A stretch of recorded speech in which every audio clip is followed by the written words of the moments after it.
मैं एक तो राजस्थानी सेवा संघ के रजत जयंती महोत्सव पर उनको खूब खूब शुभेच्छा शुभकामना देता हूं। और इसके आयोजक हमारे उत्तम अग्रवाल जी हो, आदेश गुप्ता जी, उन्होंने मुझे यहाँ पर निमंत्रण देके यहाँ पर बुलाया और इस पवित्र कथा में मैं शामिल हो पाया। इसके लिए मैं पहले तो उनका भी आभार व्यक्त करता हूँ। और एक राम भद्राचार्य जी को सुनना, ये भी एक जीवन का एक लावा है। मतलब जीवन की जो एक अच्छे क्षण है उसमें से एक ये बात है कि आज हमको राम भद्राचार्य जी की वाणी से राम कथा का सुनने को मिल रही है। और आने वाले दिनों में राजस्थानी सेवा संघ इससे भी बड़े आयोजन करेगी। वैसे मैं उनको शुभेच्छा और शुभकामना देता हूँ। और जैसे अपनी कथा में राम भद्राचार्य जी ने बताया कि अपने देश की परंपरा, अपने देश की संस्कृति, कि अपने देश की जो छवि है विश्व में क्या बनी है और किसने बनाई है, उस पर भी उन्होंने प्रकाश डाला। मैं राम भद्राचार्य जी के पावन चरणों में 8वां दिन था और हनुमान जी के ऊपर आज परम पूज्य गुरुदेव राम भद्राचार्य जी ने जो जिस तरह से प्रस्पान कराया, जितनी भी राम भक्त जो इस पंडाल में थे वो सब हनुमानमय हो गए। सभी के चेहरे आप देखेंगे खुशी से झूम रहे हैं, लेकिन एक छोटी उदासी भी है कि जो ये 8 दिन का पर्व रजत महोत्सव के उपलक्ष्य में राजस्थानी सेवा संघ ने आयोजित किया, परम पूज्य गुरुदेव राम भद्राचार्य जी के नेतृत्व में एक अलग अलग अनुभव था। हम क्या पहले सुनते थे भागवत कथा, राम कथा, गीता पाठ, सुंदरकांड, ये पढ़ाई किताबें पढ़ते हुए आए, तो मैंने हर प्रोग्राम में देखा कि लोगों का इंटरेस्ट खत्म हो जाता, फॉर्मेलिटी के लिए आते थे जाते थे। परम पूज्य गुरुदेव राम भद्राचार्य ने जिस प्रकार से आज ये 8वें दिन की जर्नी हमारी संपन्न हुई, मैं नहीं मानता हूं कि एक भी व्यक्ति विशेष राम भक्त इस पंडाल में आया हो और बीच में उठ के गया हो। मंत्र मुग्ध होकर ये एक एक्सपेक्टेशन में अब नेक्स्ट क्या बोलेंगे, नेक्स्ट क्या बोलेंगे। जनरली किताब में होता है तो पढ़ के बोलेंगे ऐसा, ये दो आएगा वो दो आएगा। गुरुदेव सच्चाई की और भविष्य की कल्पना, देश की, राष्ट्र की, पारिवारिक, कई तरह का ज्ञान शिक्षा के साथ जिस प्रकार से वर्णन कर रहे हैं, ये अद्भुत है। हम सब के लिए गर्व की बात है, प्रसन्नता की बात है कि हमारा सौभाग्य रहा कि ये रजत महोत्सव आदरणीय पूजनीय जगत गुरु राम भद्राचार्य जी के आशीर्वाद से संपन्न हो रहा है। धीरे धीरे हर्षोल्लास के साथ मन में उदासी छाई है कि कल शाम को यहाँ जब राम राज्य अभिषेक होगा, उसके बाद ये जो कार्यकर्ता जो बड़े उत्साहित है कई दिनों से, कई महीनों से, मुझे उसकी चिंता है। मतलब रोज ऐसा लगता था कि कल ये होगा, परसों ये होगा, और अब इस समय ऐसा आया है कि राज्य अभिषेक हो रहा, मतलब बहुत बड़ी बात है हमारे लिए। हमारे जो गुरुदेव भगवान के रूप में जिनको हम सेवा करने का अवसर मिला, वो कल यहाँ से प्रस्थान करेंगे।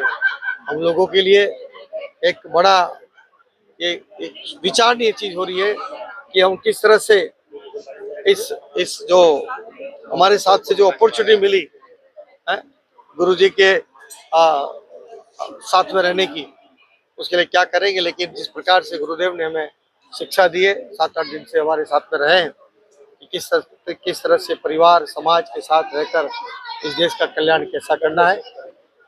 निश्चय ही पूरे राजस्थानी सेवा संघ के सदस्य जिन्होंने भी राम कथा का आनंद लिया है, सच्चे मार्ग पर चलेंगे, हिंदू राष्ट्र बनाने के लिए चलेंगे, संस्था को मजबूत करेंगे, परिवार को मजबूत करेंगे। यही हमारी शिक्षा 25 साल के रजत महोत्सव में हम सबको मिली, प्रेरणा मिली है। और ये वास्तव में ये रजत महोत्सव एक अपने आप में अनुभव सा महोत्सव है, जैसा मैंने बताया है।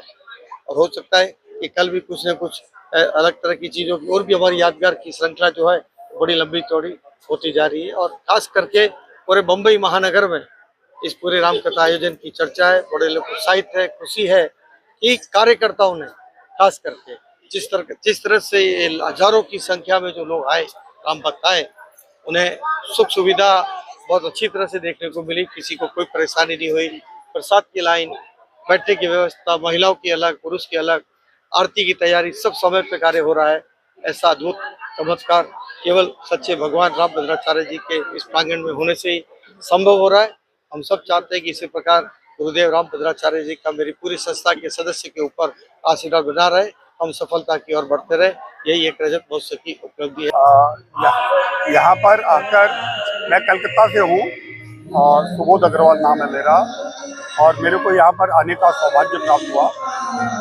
रामभद्राचार्य जी के सानिध्य में उनकी वाणी सुन के मन गदगद हो गया, और ये ईश्वर की कृपा है कि साल के अंत में इनके चरण स्पर्श करने का मौका मिला और इतने अच्छे उपदेश प्रवचन सुनने का सौभाग्य प्राप्त हुआ। उत्तम जी का यहाँ पर जो व्यवस्था की गई है बहुत सराहनीय है, और मैं चाहूँगा भगवान सभी को, मुंबई वासियों को, उत्तम को जो है पूरी अपनी आस्था। और मेरा नाम सीए प्रफुल्ल छाजेड़ है।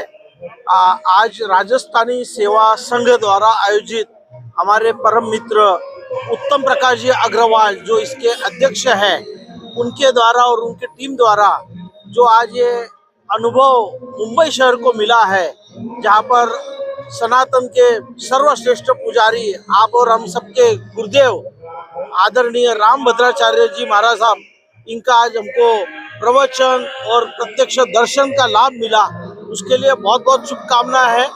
आज एक हिंदू धर्म को जो एक ऐसे विचार की जब आवश्यकता है, तब मुंबई जैसे महानगर में इस कार्यक्रम के लिए मैं बहुत बहुत आयोजकों को धन्यवाद देना चाहूँगा।